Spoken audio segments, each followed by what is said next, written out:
दुनिया भर के देश अपनी जरूरतों की चीजों को खरीदने के लिए और अपने उत्पादन को बेचने के लिए आपस में व्यापार करते हैं। पेट्रोलियम एक ऐसी ही चीज है जो दुनिया के हर एक देश को चाहिए होती है और पेट्रोलियम का पूरा व्यापार होता है यूएसडी यानी यूएस डॉलर में।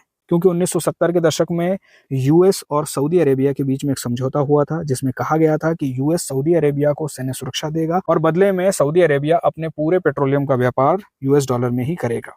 बाकी पेट्रोलियम एक्सपोर्टिंग कंट्रीज ने भी इस व्यवस्था को धीरे धीरे स्वीकार कर लिया। जिस देश को भी पेट्रोलियम खरीदना होता है उसे पहले डॉलर की व्यवस्था करनी होती है और डॉलर आता है यूएस से और इस तरह पूरी व्यवस्था पर यूएस का नियंत्रण बना रहता है। और पेट्रोलियम एक्सपोर्टिंग कंट्रीज पेट्रोलियम बेचकर जो भी डॉलर जमा करती है उसका एक बड़ा हिस्सा निवेश होता है अमेरिका के सरकारी बॉन्ड्स में।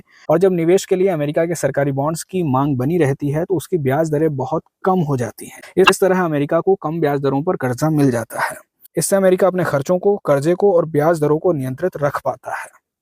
डॉलर के माध्यम से यूएस दूसरे देशों को भी प्रभावित कर सकता है। प्रतिबंधों के माध्यम से, स्विफ्ट सिस्टम से बहिष्कार के माध्यम से और ब्याज दरों को कम ज्यादा करके अमेरिका दुनिया भर के देशों को प्रभावित करता है। इस तरह दुनिया पर अमेरिका का और यूएस का प्रभाव बना रहता है क्योंकि सभी को पेट्रोलियम चाहिए होता है और उसके लिए डॉलर की जरूरत होती है। लेकिन सोच कर देखिए कि क्या हो अगर दुनिया भर के देशों की पेट्रोलियम की जरूरतें भी पूरी हो जाए और पेमेंट डॉलर में करना ही न पड़े।